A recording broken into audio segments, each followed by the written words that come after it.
بسم اللہ الرحمن الرحیم۔ السلام علیکم ورحمۃ اللہ وبرکاتہ۔ رمضان المبارک کی مناسبت سے روزانہ ایک رکوع کے سلسلے میں آج کی نشست میں انشاءاللہ العزیز ہم سورہ بقرہ کے رکوع نمبر 32 جو کہ دوسرے پارے کا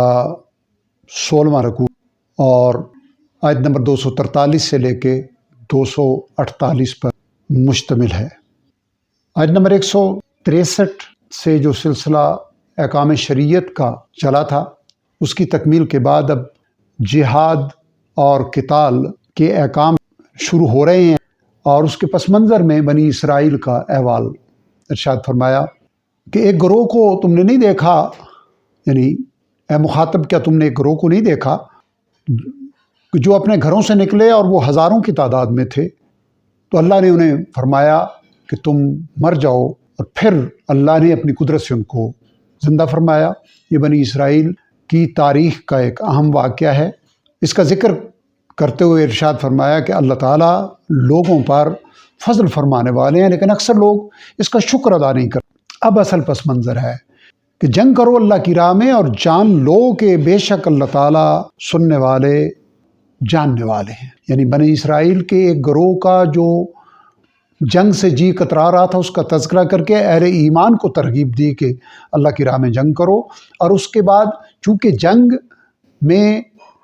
جان کے ساتھ ساتھ مال کی قربانی لگتی ہے تو فرمایا کہ کون ہے جو اللہ تعالیٰ کو قرض حسن دے تو وہ اسے کئی گنا بڑھا کر لوٹائے گا، اور اللہ تنگ دستی بھی دیتا ہے اور کشادگی بھی دیتا ہے، اور یعنی اللہ کے راستے میں مال خرچ کرنے سے کوئی تنگ دست نہیں ہوتا۔ نتیجے کے طور پہ تم سب نے اللہ کے حضور لوٹ کر جانا ہے۔ اس کے بعد بنی اسرائیل کا ہی جہاد کے حوالے سے ایک واقعہ ارشاد فرمایا کہ بنی اسرائیل کا ایک گروہ موسیٰ علیہ السلام کے بعد کیا تم نے ان کی کیفیت کو نہیں دیکھا؟ یعنی ایک تاریخ کے واقعے کی طرف توجہ دلائی کہ جب انہوں نے اپنے وقت کے نبی سے عرض کیا کہ ہمارے لیے ایک بادشاہ مقرر کیجئے تاکہ ہم اس کی قیادت میں اللہ کی راہ میں جہاد کریں، تو نبی نے فرمایا کہ ایسا ممکن ہے کہ تم جہاد فرض کر دیا جائے تو تم نہ لڑو، یعنی ایسا ہو سکتا ہے؟ وہ کہنے لگے کہ بھلا ہم کیوں نہیں لڑیں گے اللہ تعالیٰ کی راہ میں، حالانکہ ہمیں ہمارے گھروں سے نکالا گیا اور ہمیں اپنے بیٹوں سے اولاد سے دور کیا گیا، اور پھر جب اللہ تعالیٰ نے ان پر جنگ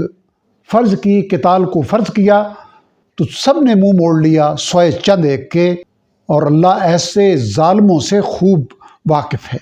ان سے ان کے نبی نے کہا کہ بے شک اللہ تعالیٰ نے، یعنی ان کے مطالبے پہ ان کے نبی نے جواب دیا کہ اللہ تعالیٰ نے تمہارے لیے طالوت کو بادشاہ مقرر کر دیا ہے، یعنی تم جنگ کرنا چاہتے تھے تو اللہ تعالیٰ نے بادشاہ مقرر کر دیا۔ کہنے لگے کہ بھلا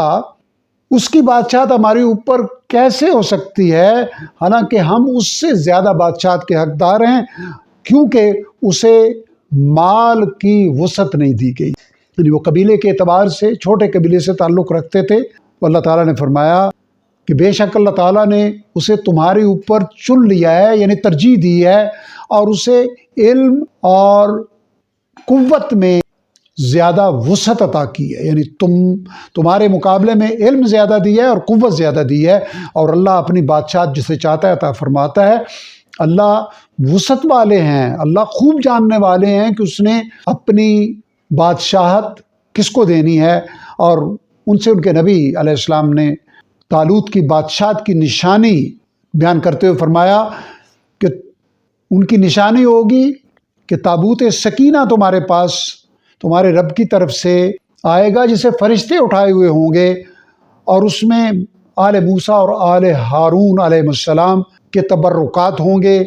یقیناً اس میں تمہارے لیے نشانی ہے اگر تم ایمان والے ہو، یعنی تم اگر اللہ تعالیٰ کے حکم پہ عمل کرنا چاہتے ہو تو اللہ تعالیٰ نے تمام چیزیں نہ صرف پوری کر دی ہیں بلکہ نشانیاں بھی بتا دی ہیں۔ رب ذوالجلال ہمیں صدق دل سے اللہ تعالیٰ کے احکام اپنے نبی کریم صلی اللہ علیہ وسلم کی اطاعت کی صورت میں پورے کرنے کی توفیق عطا فرمائے۔ وآخر دعوانا الحمدللہ رب العالمین۔